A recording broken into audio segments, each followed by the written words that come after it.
오늘은 사무엘하 13장 1절부터 22절까지 말씀입니다. 제목은 암논과 다말. 1절부터 4절까지 읽겠습니다. 그 후에 이 일이 있으니라. 다윗의 아들 압살롬에게 아름다운 누이가 있으니 이름은 다말이라. 다윗의 다른 아들 암논이 그를 사랑하나 그는 처녀이므로 어찌할 수 없는 줄을 알고 암논이 그의 누이 다말 때문에 우라로 말미암아 병이 되니라. 암논에게 요나답이라 하는 친구가 있으니 그는 다윗의 형 시므아의 아들이요 심히 간교한 자라. 그가 암논에게 이르되 왕자여 당신은 어찌하여 나날이 이렇게 파리하여 가느냐 내게 말해주지 아니하겠느냐 하니 암논이 말하되 내가 아우 압살롬의 누이 다말을 사랑함이니라 하니라. 아멘. 오늘 사무엘하 13장부터는 다윗 가문에 몰아치는 배신과 피바람을 소개하고 있습니다. 다윗의 일생을 생각해 보면 왠지 고생은 너무 많이 했는데 이제 좀 누리고 살아볼까 했더니 바로 고생이 시작되는 것 같은 느낌을 지울 수 없습니다. 다윗이 예루살렘 성으로 수도를 이전해서 거기서 몇 년을 살았는지는 정확하게 알 수 없습니다.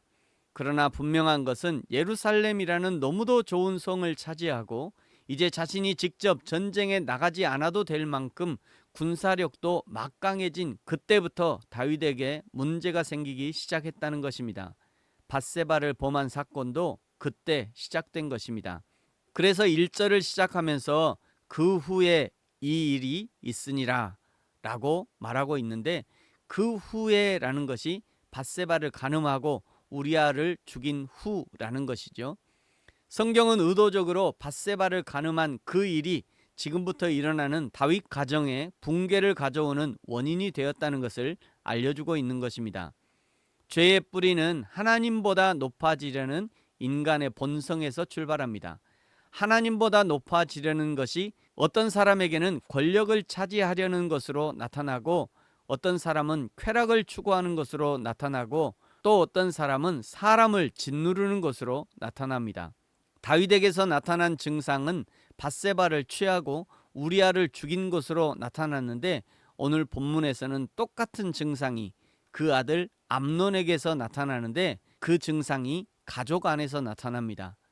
1절은 압살롬에게 아름다운 누이 다말이 있는데 암논이 그를 사랑했다라고 기록하고 있습니다. 1절의 압살롬은 셋째 아들이고 암논은 첫째 아들입니다. 다말은 셋째 아들의 친누이이고 첫째 아들 암논의 이복 동생이 되는 것입니다. 그런데 첫째 아들 암논이 이복 동생을 연모하게 되었습니다. 2절에 다말이 처녀였기 때문에 어찌할 수 없었다는 것은 이제 다말이 성인이 되었지만 순결을 소중히 여기는 품이 있는 여인이라는 것을 알려주는 것이죠. 그런데 암논이 울화로 병이 났습니다. 상사병이 난 것이죠. 3절 그 암논에게 요나답이라고 하는 친구가 있는데 그는 심히 간교한 자였습니다. 여기서 간교하다는 것은 사단에게 속한 자라는 의미입니다. 사단이 가장 잘하고 가장 좋아하는 일은 요한복음 8장 44절에 속이는 일입니다. 사단에게 속한 요나답이 아픈 암논에게 아버지를 속이고 이복누이 다말을 속여서 정욕을 채울 계획을 알려줍니다. 5절 침상에 누워 병든 채 하다가 아버지가 뭘 원하냐 하거든 이복 동생 다말을 보내주셔서 음식을 먹게 하소서 하라. 7절 다윗이 암논에게 속아 그대로 다말을 암논의 집으로 보냅니다. 다윗이 뻔히 보이는 거짓말에도 속아 넘어갈 정도로 그의 눈이 흐려졌고 판단력이 상실되었다는 것을 보여주는 것이죠. 물론 사단이 속이려 맘먹으면 속아 넘어가지 않을 사람이 어디 있겠습니까만 그러나 하나님의 사람들은 성령께서 늘 민감하게 하시기 때문에 이런 유혹하는 일들 가운데 피할 길을 주신다고 분명하게 약속하고 있습니다. 그러므로 하나님의 사람들은 늘 성령의 인도하심에 열려 있어야 합니다. 민감해야 합니다. 작은 감동도 무시하지 말고 하나님이 말씀하시는 것에 즉각적으로 순종하는 연습을 해야 하는 것이죠. 그래야 큰 시험에 빠지지 않는 것입니다.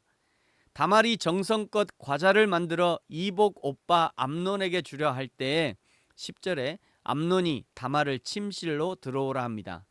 그리고 11절 가까이 갈 때 암논이 동침하자 하고 다말이 완강하게 거절하지만 14절 암논이 다말보다 힘이 세므로 억지로 동침해 버립니다.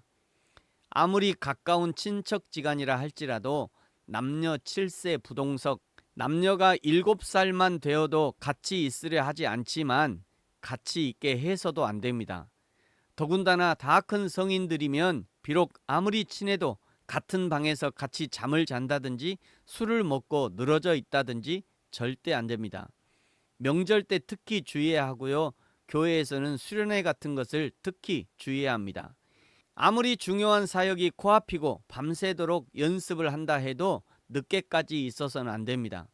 밤늦게까지 연습을 요구하는 그런 사역이라면 죄송합니다만 지혜롭게 거절을 하든지 낮에 연습하는 것으로 해야 합니다. 그래야 안전할 수 있습니다. 일이 벌어진 후 암논의 변심을 보십시오. 15절에 암논이 그를 심히 미워했다고 말씀하죠. 1절에 암논이 사랑했다라고 했고 2절에 사랑해서 상사병까지 났는데, 그런데 그 사랑이라는 것이 모두 거짓이었다는 것을 알려주는 것이죠. 17절 암논이 다말을 쫓아내버리고 문을 잠가버립니다. 19절 다말이 죄를 뒤집어쓰고 처녀 공주의 상징이었던 채색 옷을 찢고 크게 웁니다. 20절 다말이 그의 친오빠 압살롬의 집에서 처량하게 지내고 21절 다윗이 이 모든 일을 듣고 심히 노하지만 그러나 22절 죄를 지은 암논을 징계하지 않습니다.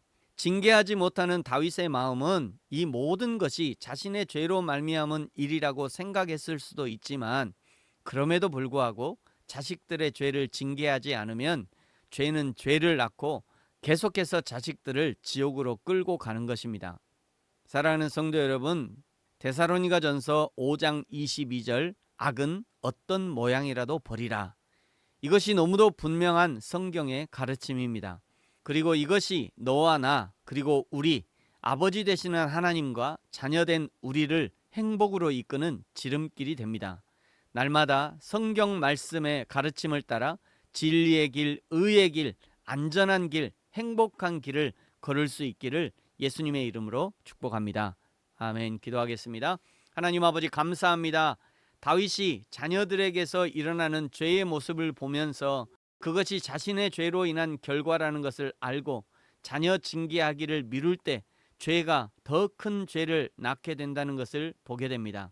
먼저 나 자신이 죄 가운데 있지 않게 하시고 죄의 그림자도 죄의 모양이라도 가까이 하지 않게 하시고 우리의 자녀들도 늘 하나님과 가까이, 성경과 가까이, 교회와 가까이 지내게 하시고 죄의 유혹과 멀어질 수 있도록 축복하여 주옵소서. 감사합니다. 예수님의 이름으로 기도합니다. 아멘. 하늘에 계신 우리 아버지, 아버지의 이름을 거룩하게 하시며 아버지의 나라가 오게 하시며 아버지의 뜻이 하늘에서와 같이 땅에서도 이루어지게 하소서. 오늘 우리에게 일용할 양식을 주시고 우리가 우리에게 잘못한 사람을 용서하여 준 것 같이 우리 죄를 용서하여 주시고 우리를 시험에 빠지지 않게 하시고 악에서 구하소서. 나라와 권능과 영광이 영원히 아버지의 것입니다. 아멘.